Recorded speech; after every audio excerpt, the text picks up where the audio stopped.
Avui, al local de Comissions Obreres a Granollers, UGT i Comissions Obreres hem presentat en roda de premsa la web rescatlaboral.cat, una web de denúncia per a totes aquelles actuacions que realitzin unilateralment les empreses en aplicació de la reforma laboral i que afectin fonamentalment acomiadaments individuals i col·lectius, reducció salarial, inaplicació del conveni col·lectiu i altres temes.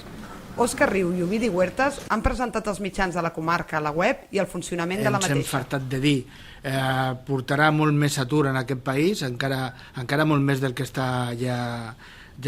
ja tenim. S'ha demostrat que en aquesta època, que és l'època alta de contractació per tota l'època d'estiu, aquest any el tant per cent ha sigut inferior al d'altres anys.